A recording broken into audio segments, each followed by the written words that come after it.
On a inventé une façon d'entraîner les intelligences artificielles pour qu'elles puissent faire ce travail d'annotation sans supervision humaine. On serait capable de traiter 40 matchs en live par heure. Je crois que le marché des transferts en Europe, c'est genre 30 milliards par an. On trouve des joueurs plus tôt. On sait que ces joueurs fonctionnent avec votre système parce que notre système de scoring fonctionne vraiment. Du coup, tu changes la face du marché, quoi. Sans un subnet BitTensor, on n'aurait pas accès à des gens aussi brillants et on n'aurait pas accès à des modèles aussi efficaces. Salut à tous, aujourd'hui j'interviewe Max Septi qui a créé Score, l'un des plus gros subnets sur la blockchain BitTensor. En gros, Score utilise l'IA pour noter des joueurs de foot. Avec quelques mois d'activité, son chiffre d'affaires a explosé. Il travaille déjà avec les plus grands clubs européens de foot et un hedge fund qui gère des milliards de dollars. On va voir ensemble les dessous de ce business très lucratif et comment l'IA peut révolutionner le foot et le sport en général. Avant que l'épisode ne commence, abonnez-vous à la chaîne pour soutenir mon travail et likez la vidéo pour le référencement. C'est parti pour l'interview avec Max. C'est quoi Score aujourd'hui? Comment tu vois la chose? Alors Score, c'est en fait assez marrant parce que les gens, étant donné qu'on est dans le sport, ils pensent qu'on a appelé ça Score pour le côté score du match. Ouais. Mais en fait, c'est juste qu'on a appliqué les concepts d'IA et de finance en fait, qu'on a collecté au fil des années dans nos différents projets pour développer un nouveau système de scoring de ce qui se passe sur le terrain, de ce qui se passe sur les terrains, j'ai envie de dire. Donc l'idée, c'est que tout simplement, on va apporter un nouveau mode d'analyse pour différents clients. Mais la base de Score, et là je rentre légèrement dans la technique, c'est qu'en fait on a d'un côté une technologie qui va regarder ce qui se passe à l'image. Je fais exprès de pas forcément toujours dire dans le match parce qu'en réalité on peut analyser tout type d'image. Donc ça c'est ce que les gens appellent, enfin c'est ce que tout le monde appelle computer vision. Donc on a une intelligence qui regarde ce qui se passe à l'écran. Et derrière on a une couche de maths qui en fait va comprendre des objets ou des gens ou de ce qu'il y a sur l'image, l'impact d'un objet sur l'image d'après. Ok. Et si tu extrapoles sur le résultat du match, une performance, une blessure, etc. etc. Ok, comprendre un peu la relation de cause à effet. Exactement. Et tu disais, actuellement vous êtes sur le foot, mais le foot, limite, c'est un prétexte, c'est le premier use case pour tester un peu ce concept-là? C'est un prétexte et en même temps, c'est un peu meant to be, c'est un peu la prophétie qui se réalise depuis, et d'ailleurs ça fera sourire les gens qui sont proches de moi, depuis toujours, quand j'ai commencé, j'ai toujours eu des incursions dans le foot, depuis plus de 10 ans. Et en fait, il y a quelques années, il y a un peu plus de 4 ans, j'ai rencontré mes deux cofondateurs actuels sur Score. Et eux, ils avaient déjà travaillé avec des gens dans l'entertainment, dans le sport.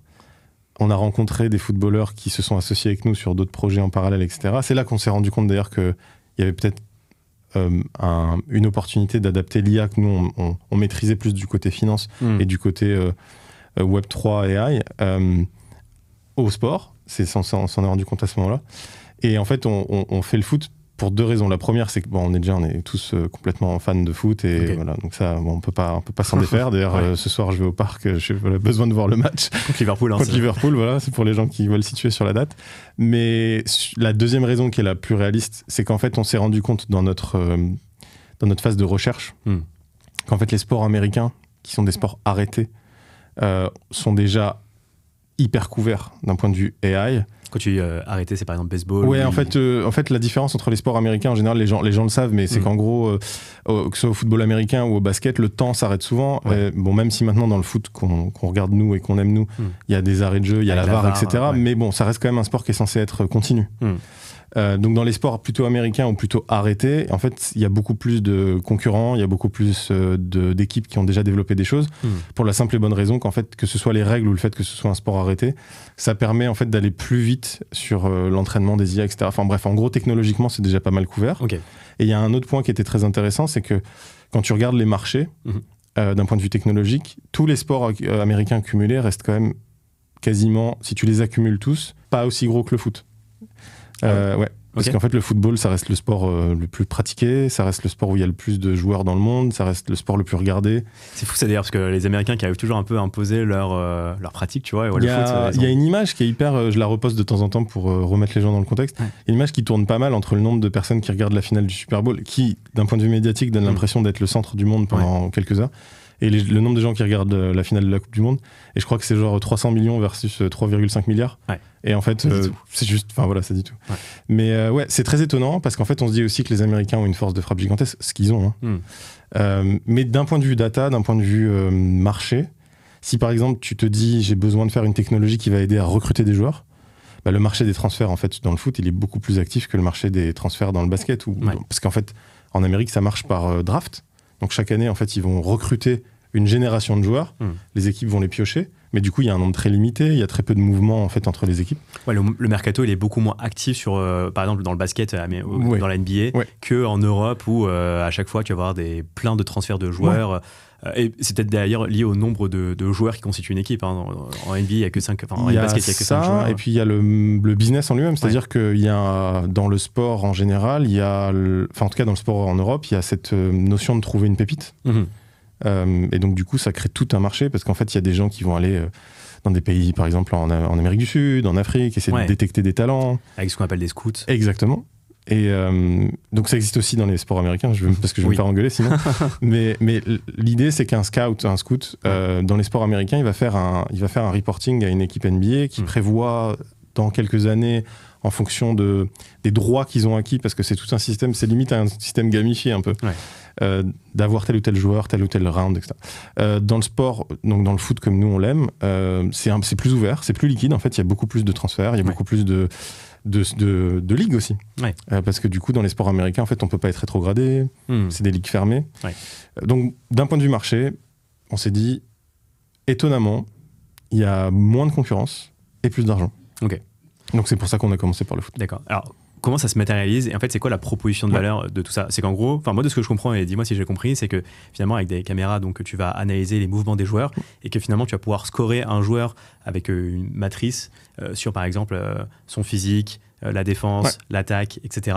Et que tu vas pouvoir lui attribuer une note et que cette note après elle peut être utile de plein de manières, que ce soit pour valoriser le joueur, pour savoir si potentiellement il a un vrai potentiel, si tu veux le recruter plus tard dans une équipe. Enfin, c'est vraiment valoriser un joueur à sa juste valeur. Exactement. Tu peux valoriser des joueurs, par extension, tu peux valoriser des clubs, tu peux valoriser une action, tu peux valoriser une formation. L'idée, en fait, la proposition de valeur, elle est très simple. C'est qu'en fait, en scorant, on peut attribuer une valeur économique à n'importe quel moment, à n'importe quel événement dans le sport. C'est intéressant parce que c'est vrai que dans le foot, par exemple, j'ai l'impression que tu peux scorer un joueur, mais ça va être un scoring qui va donner par, je sais plus, l'institut qui fait ça, qui est vraiment spécialisé là-dedans. T'en as plein, t'as Opta. Voilà, Opta, c'est ça. Et qu'ils vont faire ça peut-être tous les 6 mois, 1 an, mais ils vont pas s'amuser à le faire tous les week-ends. Alors, ils le font de manière très fréquente parce qu'en fait, c'est aussi pour ça. J'ai peur de trop digresser à chaque fois, je vais revenir sur la proposition de valeur, mais en gros, l'idée, c'est que ça existe déjà. Donc là, posons les choses. Il y a déjà des systèmes de scoring et ces systèmes de scoring servent à beaucoup de choses, notamment aux médias. L'angle aujourd'hui dans les stats, et ça pour le coup on pourra en discuter, dans l'équipe on a un ancien manager de Première Ligue qui est notre directeur du foot, on a aussi des quants qui ont travaillé dans le sport et qui ont travaillé à la bourse américaine. Ils sont très clairs là-dessus. En fait, aujourd'hui, la manière dont la data est organisée dans le sport, c'est beaucoup pour les médias. Donc ça a une approche un peu sensationnaliste où en fait on a besoin d'alimenter les débats, on a besoin d'alimenter l'acquisition sur les plateformes de betting, etc. Donc on va pousser énormément de data. Et en réalité, il y en a beaucoup trop. Mais ces gens-là travaillent bien, ils sont super respectables. Et data qui est sourcée manuellement du coup. C'est mon point et c'est là qu'on arrive à la proposition de valeur. Aujourd'hui, et c'est pour ça qu'on va faire le lien aussi avec la crypto et tout ce monde décentralisé, ce qui se passe, et d'ailleurs c'est assez drôle parce qu'on a reçu, on a discuté avec la FIFA aussi à ce sujet-là. Nous, notre technologie, elle est centrée sur un subnet sur Bit&Sor. Parce qu'en fait, toute l'intelligence artificielle qu'on déploie, elle est décentralisée. C'est une espèce de challenge, un concours continu pour que des miners sur Bit&Sor ou en réalité, ça reste des ingénieurs AI. En fait, ils vont concourir chaque jour pour avoir le meilleur modèle possible pour nous aider à vendre la tech. Voilà. Donc en fait, c'est pas votre tech à vous, c'est la tech, une tech externe. Alors, c'est assez nouveau. C'est qu'en fait, c'est notre concept, notre tech au sens intellectuel.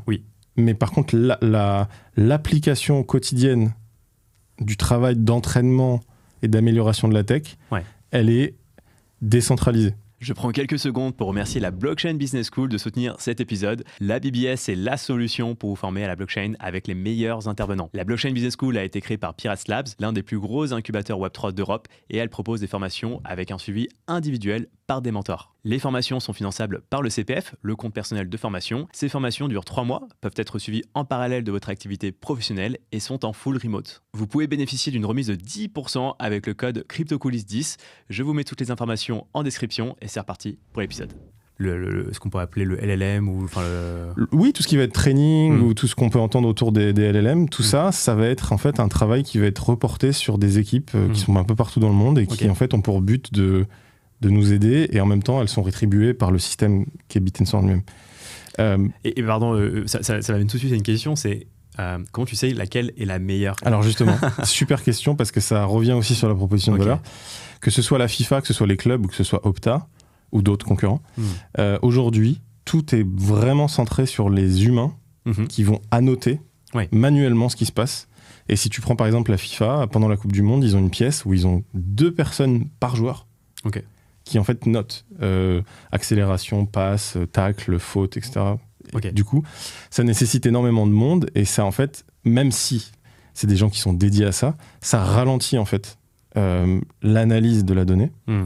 Et donc pourquoi Bit&Sor et pourquoi Score? C'est parce que nous en fait on a inventé, et d'ailleurs il y a le white paper qui est disponible, là on a le 2e white paper plus mathématique qui va arriver, on a inventé une façon d'entraîner les intelligences artificielles pour qu'elles puissent faire ce travail d'annotation sans supervision humaine.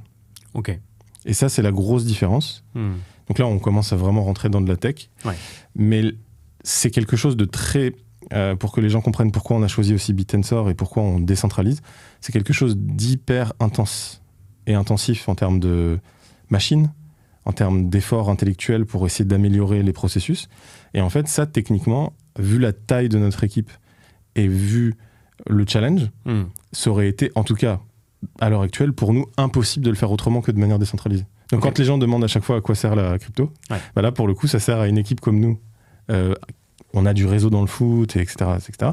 Mais en réalité, si on se dit les choses comme elles sont, sans un subnet Bit&Sor, on n'aurait pas accès à des gens aussi brillants et on n'aurait pas accès à des modèles aussi efficaces.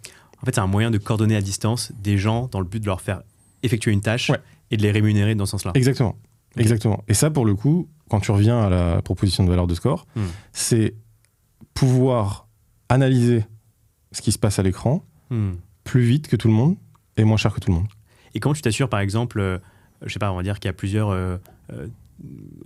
ingénieurs qui sont en compétition. Il y en a un, par exemple, qui va dire, à l'issue de ce match-là, il y a eu 29 tacles. L'autre qui va dire 30. Alors justement, c'est aussi toute la beauté du fait que ce soit non supervisé. C'est que donc, quand tu disais c'est leur technologie, en fait, c'est leur technologie, mais c'est notre propriété intellectuelle. Parce que nous, ce qu'on a inventé, c'est qu'en fait, on a inventé un système qui permet de valider cette annotation. Donc, à l'intérieur du système de Bit&Sor, je ne sais pas s'il faudrait qu'on en parle un peu plus. On pourra en parler après, mais en gros, le Graal, pour vraiment avoir un subnet, donc cette espèce de petite boutique d'intelligence artificielle qu'on a sur Bit&Sor. Et juste d'ailleurs, petite aparté là-dessus, un subnet, c'est une application finalement sur le réseau Bit&Sor, et je crois qu'il n'y en a que 32 actuellement. Alors, il y en avait 32 quand on s'était parlé la dernière fois. On était passé à 64 et maintenant ça a complètement été ouvert parce qu'ils ont fait une grosse update. Je ne vais pas rentrer dans tous les détails parce que c'est beaucoup de termes, etc. Mais ils ont fait une grosse update et en fait maintenant il n'y a plus de limite. Il n'y a plus de limite. La seule chose, c'est que c'est payant. C'est-à-dire il faut mettre un peu d'argent sur la table pour pouvoir rentrer dans le jeu. Il y a plein d'avantages et plein d'inconvénients, mais pour te résumer, le nombre de subnets augmente. Et nous, je crois qu'on est dans les 20 et quelques. Donc en fait, tu as un classement des subnets qui marche le mieux. Les gros subnets qui fonctionnent très bien, c'est plutôt de l'intelligence artificielle générale, genre des concurrents de ChatGPT, des subnets qui vont faire tourner des modèles, genre DeepSeek par exemple, de manière gratuite. Ce qui s'explique parce que c'est très général, donc ils ont c'est très normal que ce soit les plus gros subnets. Et nous, on va dire que dans les subnets spécialisés, on est dans les premiers. On est dans les premiers, donc voilà. Très clair. Et pour revenir à ce Graal, en fait, c'est un Graal pas que chez Bit&Sor, c'est-à-dire que dans l'intelligence artificielle, et d'ailleurs, il y a des vidéos qui tournent sur Ilya, un des cofondateurs de ChatGPT, qui a reçu le cofondateur de, je sais plus quelle autre boîte d'IA, j'ai oublié, bref, je crois que c'est Perplexity, qui bossait pour lui, ils bossaient ensemble. En fait, dans l'IA, ce que tu veux faire, c'est que tu veux trouver une asymétrie. Une asymétrie entre un problème qui est très dur à résoudre, mais qui est très facile à valider. Ok. Et nous, c'est ce qu'on a réussi à faire. On a bossé dessus longtemps. Au début, c'est pas ce qu'on faisait sur le subnet. On s'est même fait taper sur les doigts par le fondateur de Bit&Sor. C'est-à-dire qu'il nous a beaucoup aidé, qui adore ce qu'on fait et qui nous a soutenus, qui nous a poussé à nous... Il nous a pas donné la solution. Hein. Je pense qu'il l'avait déjà en tête. Mais il nous a poussé à la trouver. On l'a fini par la trouver. Il l'a validée. Et même publiquement, il a dit qu'il était très, très content de ce qu'on avait fait. Donc, je le remercie déjà beaucoup. Même si je crois qu'il parle pas français. Et donc, cette asymétrie, c'est quoi ? C'est qu'en fait, on a réussi à demander à des mecs super forts en IA, justement, d'annoter. Donc, en fait, annoter, pour les gens, c'est très simple. Je pense que tout le monde a déjà vu, c'est quand on a des petits rectangles autour des images. Les voitures autonomes le font, etc.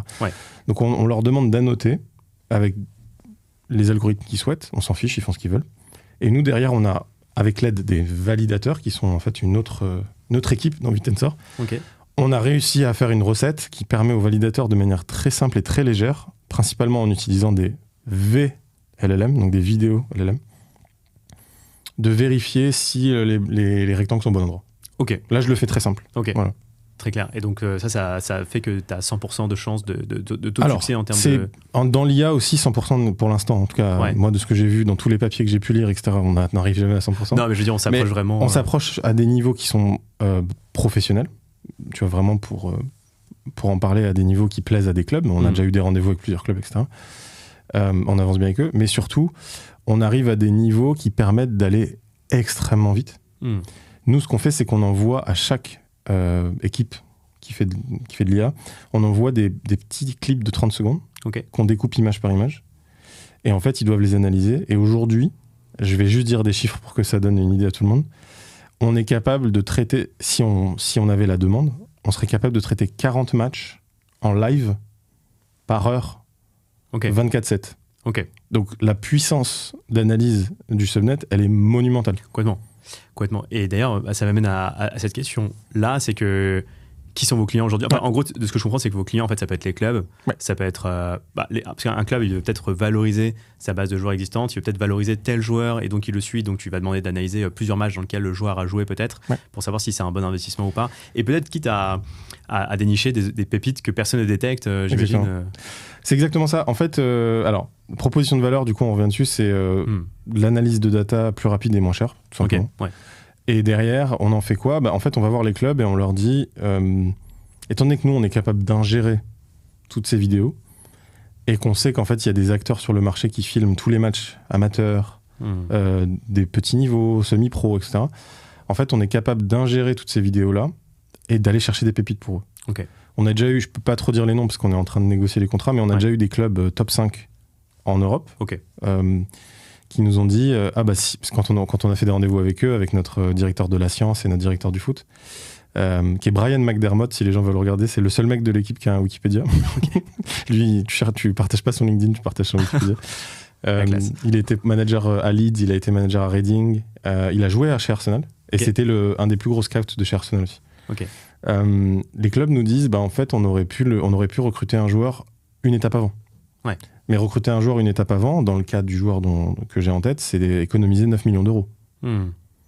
Donc la proposition de valeur, tout de suite, elle commence un peu sur un marché, je vais peut-être dire des bêtises, les gens vérifieront, mais je crois que le marché des transferts en Europe, c'est genre 30 milliards par an. Donc si tu commences à taper vraiment on trouve des joueurs plus tôt, on sait que ces joueurs fonctionnent avec votre système parce que notre système de scoring fonctionne vraiment, du coup, tu changes la phase du marché, quoi. Est-ce que tu peux tout voir d'ailleurs en vidéo, parce qu'on parle de tacle, par exemple, d'accélération, je sais pas, de capacité à défendre, à attaquer, etc. Mais est-ce qu'il y a des caractéristiques qui ne seraient pas justement visibles ? Il y a des caractéristiques qui sont... le mental, il y a des caractéristiques psychologiques qui sont pas visibles. Enfin, qui sont pas visibles. En fait, c'est marrant parce que quand tu fais une abstraction d'un point de vue mathématique, après, tu fais des corrélations, mais tu peux en fait revenir sur les images une fois que tu as découvert ça. Mais bon, comment tu découvres qu'il y a un problème psychologique ? C'est pas du tout avec la vidéo. C'est avec c'est avec un autre partenariat qu'on a avec un autre subnet qui s'appelle c'est un subnet de Macrocosmos. C'est des très gros acteurs dans Bit&Sor. Ils ont fait partie de la fondation, etc. Ils ont 5 subnets. Il y a un de leurs subnets qui en fait est capable de scraper, comme on dit. Je connais pas le terme français, mais extraire, voilà. Et toutes les datas qu'il y a sur Internet, tout ce que tu veux, en fait, un peu comme ce que fait OpenAI, peu importe. Et eux, en fait, ils nous aident à trouver l'analyse des sentiments Tu vois, le sentiment autour d'un joueur, le sentiment autour d'un match, le sentiment autour d'un club, les déclarations dans la presse, etc. Et donc, quand tu fais une relation entre les deux, quand tu regardes ce qui peut se passer, a posteriori, tu arrives à comprendre. Et du coup, si tu arrives à le comprendre à l'échelle, bah, tu peux peut-être aussi commencer à le prédire. Ouais, hyper intéressant en faisant des liens de causalité entre la vidéo et ce que tu as. Exactement. Mais ça peut pas être que la vidéo. Voilà. Ok, excellent. Et j'imagine que ça, la donnée, en tout cas, vous voulez pas la revendre à des concurrents type Opta, etc. Alors non, on n'a pas intérêt à la revendre et c'est pour ça aussi que je vais y venir. C'est qu'en fait, on a un deuxième type de client qui en fait est un client, c'est très niche. Les gens vont dire c'est du betting, c'est du betting. C'est du betting, mais c'est pas n'importe quel betting. C'est pas les plateformes qui vous demandent de vous inscrire et qui vous donnent 100 balles, machin, etc. C'est ce qu'on appelle des hedge funds de sport. C'est énorme. Donc il y a des hedge funds qui font du sport. Qui gagnent de l'argent en faisant des... En pariant sur du sport. Sauf qu'ils font des stratégies qui sont proches de ce qui se passe à la bourse, quoi, Wall Street, etc. Ouais. Et eux, en fait, leur but, c'est d'avoir ce qu'on appelle un positive EV. Et ces gens-là, en fait, ils sont dans les maths pures et dures. Et en général, ils sont plutôt malins parce qu'ils arrivent, en fait, à toujours retomber sur leurs pattes. C'est la stratégie du hedge fund. Ouais. Et quand on dit positive EV, c'est en gros avoir sur chaque pari une espérance de gain positive qui fait que sur du long terme, tu es forcément gagnant. Voilà, c'est ça. Et donc ça, c'est notre deuxième type de client. D'ailleurs, étant donné que c'est des entités qui sont régulées, que c'est des mecs qui sont... Certains possèdent des clubs, parce que les gens disent le betting et le foot, ça marche pas. Il y a certains hedge funds de sport, notamment une de mes idoles qui s'appelle Tony Bloom. Lui, il détient Brighton, par exemple, un club en Angleterre, en première ligue. Donc, il y a un lien entre ces gens-là et le monde du sport. Et ces gens-là, ils sont respectés parce qu'ils sont régulés. Ils interviennent sur des marchés qui sont pas les marchés sur lesquels on pourrait aller, toi et moi, en ayant... Donc, ça me posait moins de soucis qu'on va dire une app de betting pur et dur. Et surtout, il y avait un gros challenge mathématique parce que c'est quand même en face de toi, dans ces entreprises-là, c'est que des matheux. Ils s'en foutent, ça peut être du foot, du volley, ça peut être du hockey, ils s'en foutent, c'est des maths, quoi. Ok. C'est marrant parce que je me dis en plus, si demain, tu vois, on vit dans un monde où on pourrait investir dans chaque joueur, parce qu'on arrive à tokeniser des joueurs et donc tu pourrais très bien lier ça aussi à la tokenisation des joueurs et dire, ok, en fonction de cette data-là, tu as beaucoup plus de chances de savoir si tel joueur est une opportunité ou pas. Après, si tu rends le marché, toi, ton produit aussi rend le marché complètement transparent. Ouais, c'est ça. Et en fait, nous, on a une autre approche. Comment dire ? J'adore l'aspect au niveau joueur. Mais je sais pas pourquoi, dans notre équipe, on n'a jamais eu l'appétence d'aller au niveau du joueur. Peut-être parce qu'on connaît des joueurs personnellement. On n'a jamais voulu rendre les joueurs tokenisables. Il y a beaucoup de projets qui le font, qui réussissent très bien. Je suis très content pour eux. Mais nous, ça nous a jamais trop attiré. Non, je parlais pas de vous, mais en gros, ces projets-là utilisent votre techno. Exactement, ça c'est sûr. Mais par contre, nous, on a eu une autre approche avec ça. C'est qu'en fait, on s'est dit, étant donné qu'on a dealé avec ces hedge funds de sport, notamment, ils sont très gros. On parle de hedge funds qui gèrent 4, 5, 6 milliards par an. On s'est dit, et si on tokenisait les hedge funds de sport ? C'était notre approche. Et du coup, on a lancé un token qui, en fait, utilise la TechnoScore et qui va un peu prouver ce concept. C'est tout l'angle qu'on a eu. Mais, juste pour revenir sur ce token, donc l'idée de ce token, c'est que ça représente des shares, des parts d'un hedge fund crypto dans le sport. Alors, c'est pas des parts, c'est qu'en fait, globalement, la tokenomics, elle est très simple. Et d'ailleurs, elle suit les vrais hedge funds. Donc, en fait, il y a 2% de management fees pour le... C'est un agent IA qui, en fait, gère un hedge fund de sport. Et donc, en gros, tu as 2% de management fees. Ça, c'est assez classique dans les fonds. Et tu as 20% de carry, 20% de performance fee. C'est très classique. Très classique, sauf que du coup, les performance fees retournent aux stakers. Enfin, c'est un truc très crypto, c'est pas du tout... L'équipe se fait de l'argent. C'est vraiment... Quand on regardera là, je te passerai les liens si tu veux. La tokenomics, c'est très orienté token holder. Parce qu'en fait, nous, c'est pas notre point de prouver... Nous, en fait, notre point, c'est de prouver qu'on peut participer à une communauté qui aime le sport et qui aime parier, mais avec une approche mathématique et responsable vis-à-vis de son argent, qui en fait devient un produit DeFi. En fait, on a un APY, etc. On n'a pas le côté je mets tout mon salaire sur un match et je suis rincé, tu vois. C'était mon petit disclaimer. Mais tout ça pour dire que cet agent, il suit une tokenomics très simple. Et l'idée, c'est qu'en fait, les gens vont pouvoir venir staker le token. En stakant le token, ça va leur donner des droits à dépôt dans la pool. Et ensuite, au prorata de ce qu'ils ont mis, ils toucheront, et de quand ils sont rentrés, quand ils sortent, ils toucheront ce qu'ils doivent toucher avec l'agent, mais tout est automatisé. En fait, c'est l'agent qui gère la pool. Okay. C'est l'agent qui gère les positions et l'exécution des. Ok. C'est-à-dire que cet agent IA, il peut vraiment investir, prendre des paris sur des matchs. Exactement. Ok. Exactement. Et ça peut être plein de détails différents, le score, qui gagne, qui marque des buts ou pas. Enfin, c'est une stratégie qui évolue et l'agent est entraîné. C'est un modèle IA, en fait, c'est une intelligence artificielle. Et du coup, on a voulu, via ça, montrer que le subnet pouvait avoir de la valeur sur la donnée de manière très directe. C'est-à-dire que le problème que j'ai, moi, avec les projets IA et crypto, c'est que la plupart du temps, et certains ont raison de le faire, c'est très intellectualisé. Ouais. Peut-être trop, parfois. Nous, on a voulu dire, en fait, on sait être intellectuel, s'il faut, mais en fait, on a aussi besoin de montrer qu'il y a des trucs qui tournent avec, quoi. Ouais. Voilà. Okay. C'était l'approche. Et ils pensent quoi, les joueurs de votre produit, mais la FIFA, les joueurs Alors, les joueurs, dans tous les cas, eux, ils peuvent rien avoir à faire avec le pari sportif. Donc, pour le coup, on les a jamais ni exposés, ni intéressés, ni mentionnés d'un point de vue pari sportif, que ce soit en fait régulé comme les hedge funds ou pas. Enfin, ça, c'est très clair. Donc, eux, ils en pensent qu'ils en pensent, mais en fait, on n'en parle jamais. Okay. Du côté de Paris, du côté marché sportif. Par contre, du côté scoring, ils sont contents de se dire qu'on va peut-être sortir du côté un peu FIFA. Je parle du jeu vidéo, du côté FC 25, où en fait, chaque seconde, on est bon parce qu'on a mis un but ou on n'est pas bon.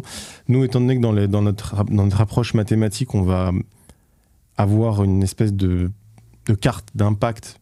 Je dis des termes qui existent déjà. Ouais. Donc, il y a tout ce que je vais dire existe déjà, mais juste, on a vraiment une approche différente. Ils sont contents et puis ils ont envie de participer, ils ont envie de voir. Peut-être qu'il y a certains joueurs aussi qui ont une curiosité. Et surtout, alors, au-delà des joueurs, les managers aussi, parce qu'on a eu la chance de parler avec des managers. Ils sont contents de se dire qu'ils vont plus avoir besoin de parler aux data scientists. Ok. Et en fait, ils vont pouvoir parler à un chat et faire leur équipe sans avoir l'impression de se faire rentrer dedans par un mec qui s'y connaît mieux, sans s'y connaître mieux. Il faut savoir que dans les clubs, il y a énormément de difficultés entre les équipes d'analystes et les coachs à avoir une vraie conversation. Ouais, parce que les coachs, ils sont peut-être un peu dans le passé en mode... Enfin, ça fait penser un peu dans d'autres sports aussi, mais tu vois, les coachs classiques ont longtemps vu, je crois, les coachs mentaux vraiment comme des coachs de seconde zone. Ouais. C'est exactement là, on est au même point, c'est-à-dire qu'avant, la préparation mentale, c'était mal vu. Là, aujourd'hui, la data, c'est nécessaire. Les propriétaires disent « je veux de la data ». Et les coachs disent oui. Ouais. Mais en fait, le coach, à la fin, c'est lui qui décide. Quoi. Ouais. Et lui, il a peur de devenir obsolète, peut-être certains, en tout cas. Je pense qu'il y a ça. Et puis, je pense aussi que c'est, en tant qu'individu, ils ont raison de le dire. Je pense qu'ils ont envie d'exister dans le système et de se dire, c'est mon choix. Et, tu vois. Et donc, du coup, je pense que le fait de leur donner accès à un outil qu'ils peuvent consulter dans leur coin, etc., je pense que ça leur permettra de plus apprécier ce rapport à la donnée. Ok, mais c'est énorme. C'est-à-dire que dans les clubs, on va avoir de plus en plus une cellule vraiment data qui va utiliser votre outil aussi pour la rendre digeste et qu'il y ait une collaboration avec les entraîneurs. Je pense qu'après, nous, on pourra essayer même de la rendre digeste nous-mêmes, mais oui, c'est un peu l'idée. Ok. Et là, on a parlé du foot, mais j'imagine qu'après, la target, ça peut être d'autres sports, mais surtout après, d'autres choses. En fait, c'est exactement ça. C'est-à-dire que... Alors, les autres sports, on verra. Parce qu'en fait, en fonction des marchés, c'est ça. Il faut que ça soit intéressant. Après, je m'imagine bien, par exemple, le tennis. Parce que le tennis, c'est un sport assez cruel. J'ai l'impression qu'il n'y a que les 100 premiers tennisman mondiaux qui sont rentables. Et sinon, les autres, ils sont en déplacement, tu vois, à payer les kinés, leurs frais de déplacement. Et c'est compliqué de gagner de l'argent. Et là, tu pourrais dire, OK, grâce à ça, je peux identifier que tel joueur a un énorme potentiel et donc permettre... aux investisseurs particuliers d'investir dans ce joueur-là et donc de coupler ça. Ça peut être une utilisation de la technologie totalement. Après, en gros, je le dis très rapidement, mais on est sur un système décentralisé, tu sais, d'IA. Donc, si on a des gens qui sont intéressés et qui s'y connaissent dans un domaine en particulier ou dans un sport en particulier et qui ont juste accès à de la donnée visuelle, il suffit juste de nous envoyer un message, un email ou Discord ou quoi que ce soit. Et en fait, on peut, s'il y a un intérêt économique pour les deux parties, on peut entraîner nos modèles à être intelligents sur d'autres sports. Donc ça, pour le coup, nous, on sait qu'il y a un mec, par exemple, qui vit à Austin, au Texas, qui, lui, est à fond sur le paddle et le pickleball. Ok. Et en gros, il a des vidéos, il a un espèce de... Il m'a montré, il a un gros dashboard avec toute une analyse. Et lui, en fait, il veut entraîner les systèmes de score pour scorer du pickleball ou du paddle. Ok. Et nous, en fait, on a toujours cette approche décentralisée. Donc, on lui a dit, mais go, quoi, enfin, viens. Clairement, très cool. Et ce serait quoi les autres use cases ? Alors, moi, il y a un use case auquel je pense, par exemple, ça pourrait être le trading. identifier des patterns. En plus, l'image est peut-être moins complexe à identifier, mais ce serait quoi d'autres patterns Alors, sur vraiment le fait d'analyser des images, je dirais plutôt tout ce qui va être environnemental. C'est assez drôle, mais il y a quelqu'un qui m'a contacté aussi pour éviter les vols dans les magasins. Ok. Les voitures autonomes, tout ça. Si tu arrives mieux à noter ce qui se passe, tu fais vraiment réaliser des bons à la technologie. Après, dans la partie, donc comme je te disais, nous on a une partie visuelle et une partie maths. Dans la partie maths, il y a une grosse opportunité sur le trading, mais qui est plutôt pour les market makers. Parce qu'en fait, c'est un peu complexe, mais en tout cas, si un jour on a l'occasion de lancer quelque chose, je t'en reparlerai, mais on s'est rendu compte, grâce à nos comptes, que tout ce qu'on faisait dans le sport, ça pouvait avoir un impact sur les marchés financiers aussi. Ok, excellent. Et question que je me posais aussi, c'est finalement les ingénieurs qui contribuent à votre subnet sur Bit&Sor. Comment tu les sources? Ça peut être n'importe qui. Comment tu les... Alors, pour en revenir à notre système, tu sais, de problèmes très compliqués et validation très simple et rapide, en fait, c'est complètement méritocratique. C'est-à-dire que n'importe qui, on n'a pas besoin de savoir. En réalité, nous, la plupart, on ne sait même pas qui ils sont. Ouais. Il suffit de performer selon les règles édictées pour en fait être au top du classement. Et en fonction du classement, tu es rémunéré en fonction de ta contribution. Ouais. On a dessiné, nous, une fonction pour des raisons aussi d'efficacité et de rapidité qui va rémunérer très fortement les 3 premiers, 5 premiers peut-être, et beaucoup moins ceux qui sont dans la suite, pour la simple et bonne raison que même si tu veux encourager des équipes à participer, si tu as une optique commerciale, tu peux pas te permettre d'avoir un modèle qui, en fait, une fois va faire 80% et l'autre fois va faire 55%. Tu veux le top du top. Il faut le top du top et il faut des gens qui soient capables de maintenir une qualité. Ok, très clair. Et sur le moyen... parce que ces gens-là, vous les rémunérez. Vous, d'ailleurs, la boîte, elle est rentable. Vous gagnez de l'argent, coup, parce que vous vendez ce service-là à des clubs. Et, en fait, on a déjà des clients payants. On a ce partenariat avec le fonds d'investissement qui est très rémunérateur pour nous. Et on a une équipe, pour que tu vois un peu, vu qu'on parle un peu de rentabilité, on est... je crois qu'on est 13. Temps plein, peut-être 9. Mais on a pour projet de passer tout le monde temps plein. C'est plus parce que les gens sont en train de quitter leur poste, des choses comme ça. Et après, en termes de rentabilité, oui, c'est une boîte qui peut payer là. Enfin, en tout cas, nous, on a vraiment commencé en fin d'année dernière. Là, on a de quoi déjà couvrir la boîte pour un peu plus d'un an. On n'a pas forcément une urgence à lever des fonds. Beaucoup de gens le font, mais nous, si on est amené à le faire, c'est vraiment parce que, comme là, et on est proche de ça, on a trouvé le truc, tu vois, la pépite, le moment où il faut accélérer, etc., etc. Là, on est proche de quelque chose, donc je t'en reparlerai plus tard si jamais ça... Ok. Et dernière question, il y a des gens qui font, des boîtes qui font comme vous êtes un peu les seuls à faire ça? Alors, il y a énormément de gens qui font de la prédiction pour le sport, il y a énormément de gens qui font de la data. Je dirais que nous, on a pris un angle qui est un peu entre plusieurs choses. Je trouve que les gens, c'est un peu le retour qu'ils nous font en général, c'est qu'on a une approche un peu différente. Sur l'utilisation de briques qui existaient déjà. Ouais, ça marche. Max, merci beaucoup. Je t'en prie. Hyper intéressant. Merci. Toujours un plaisir. Merci beaucoup. Trop cool. C'est ouf.